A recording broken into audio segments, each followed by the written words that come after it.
Olá, hoje iremos falar sobre os tipos de transportes realizados por uma estrutura celular fundamental para as células, a membrana plasmática. Ela é um envoltório fino, poroso e microscópico que reveste as células dos seres procariontes e eucariontes. É composta por uma camada lipoproteica, a presença de lipídios, uma bicamada fosfolipídica, proteínas e carboidratos. É responsável pelo revestimento celular, pelas interações celulares. Através dela, as células interagem uma com as outras e também com o ambiente em que ela está inserida, e a sua principal função, que é a permeabilidade seletiva, ou seja, ela tem um mecanismo de seleção de substâncias, tanto para a entrada na célula como para a saída. E nesse trabalho nós iremos abordar essa importante função, pois iremos falar dos tipos de transportes feitos pela membrana. O primeiro a ser abordado é o transporte passivo, o qual é caracterizado como tipo de transporte na membrana plasmática em que uma molécula é transportada em função do gradiente de concentração, ou seja, não há gasto energético, portanto definindo esse tipo de transporte como passivo. Esse é dividido em três tipos: difusão simples, facilitada e osmose. A difusão simples é o movimento de partículas ou moléculas pela membrana de um meio mais concentrado para o menos concentrado. Esse processo ocorre até que haja um equilíbrio dinâmico. É um transporte não mediado passivo. A membrana deve ser permeável a algumas substâncias, como o oxigênio e o gás carbônico. De forma geral, substâncias pequenas e apolares passam com mais facilidade nesse processo. Na difusão facilitada, enquanto algumas moléculas conseguem difundir-se diretamente através da membrana plasmática, outras precisam de auxílio para atravessar a camada hidrofóbica da membrana.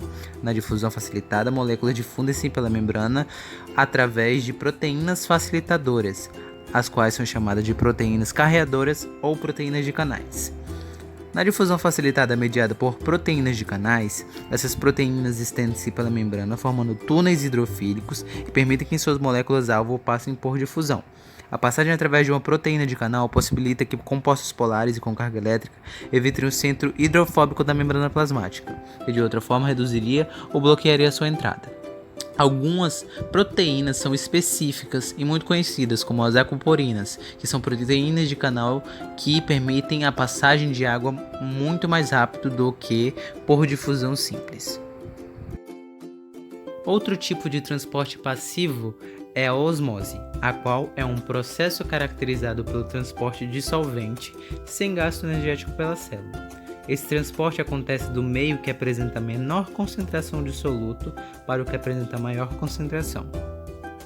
Imagine que em um mesmo recipiente há duas soluções com diferentes concentrações de soluto, e estas são separadas por uma membrana semipermeável. Esta membrana permite a passagem de solvente, no caso a água, mas não permite a passagem de soluto. De um lado da membrana, temos uma solução com baixa concentração de soluto, e do outro, uma solução com alta concentração de soluto. Assim, a água será atraída da parte menos concentrada para a parte mais concentrada através da membrana. Esse movimento vai permanecer até que as concentrações de soluto dos dois lados da membrana estejam iguais. Vamos falar um pouco então sobre tonicidade e osmolaridade. A capacidade de uma solução extracelular de fazer a água mover-se para dentro ou para fora de uma célula por osmose é chamada de tonicidade. A tonicidade de uma solução está relacionada à sua osmolaridade, que é a concentração total de todos os solutos na solução. Quando soluções de diferentes osmolaridades são separadas por uma membrana permeável à água, mas não ao soluto, a água se moverá do lado com menor osmolaridade para o lado com maior osmolaridade.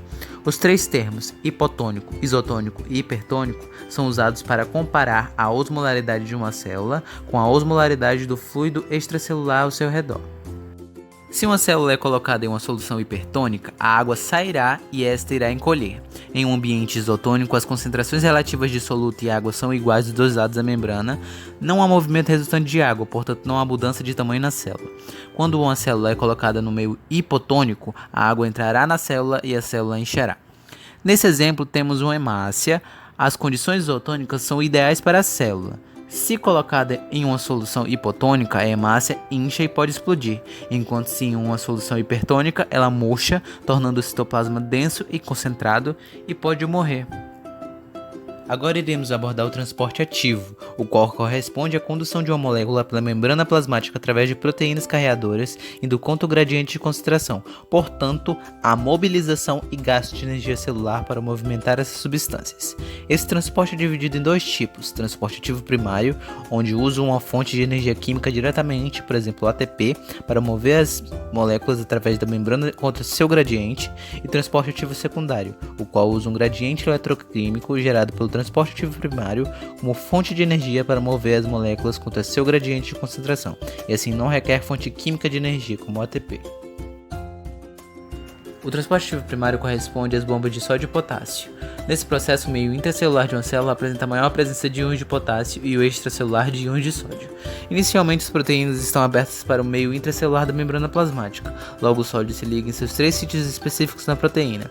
As proteínas carreadoras presentes nesse processo contêm um domínio ATPase, o qual tem como função de quebrar a molécula de ATP, utilizando um desses fosfatos como combustível para abrir a proteína para o meio externo. Logo após a fosforilação, a proteína libera os íons de sódio e captura íons de potássio. O fósforo se desprende da proteína, fazendo ela abrir para o meio interno e liberar o potássio capturado.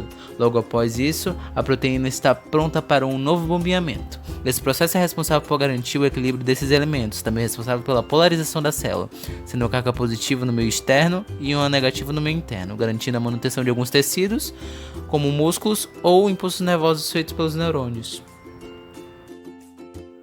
O transporte ativo secundário corresponde ao cotransporte e ao transporte em blocos. No cotransporte, os gradientes eletroquímicos instituídos pelo transporte ativo primário armazenam energia que pode ser liberada conforme os íons movem-se novamente a favor de seu gradiente. Esse transporte usa energia armazenada desses gradientes para mover outras substâncias contra seus próprios gradientes. No transporte ativo secundário, o movimento dos íons de sódio a favor de seu gradiente de concentração está associado ao transporte contra o gradiente de concentração de outras substâncias por uma proteína carreadora compartilhada, ou seja, uma proteína chamada cotransportador. No cotransporte, as duas moléculas sendo transportadas podem mover-se tanto na mesma direção ou em direções opostas. Quando elas se movem na mesma direção, a proteína que as transporta é chamada de sim-portador ou sim-porte, enquanto a que elas se movem em direções opostas é chamada de antiportador ou antitransporte.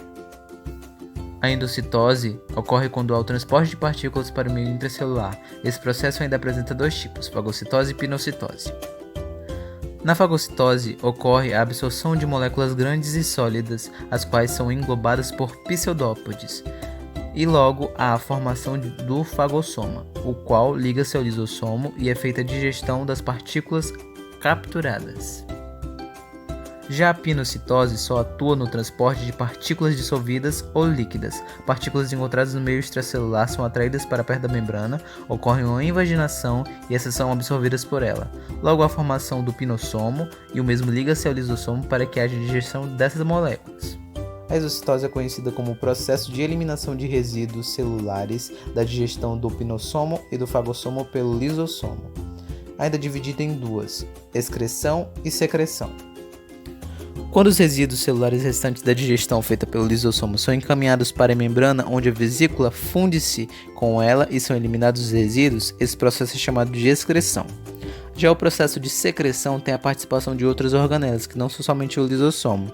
Algumas delas são os ribossomos, retículo endoplasmático, complexo de Golgi, que empacota a substância e secreta ela para fora da célula.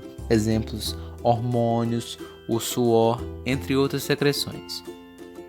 Chegamos então ao fim dessa apresentação sobre os tipos de transportes feitos pela membrana plasmática. Agradeço desde já por sua atenção, espero que tenha aproveitado o material que foi aqui disponibilizado e nos vemos em uma próxima oportunidade. Muito obrigado.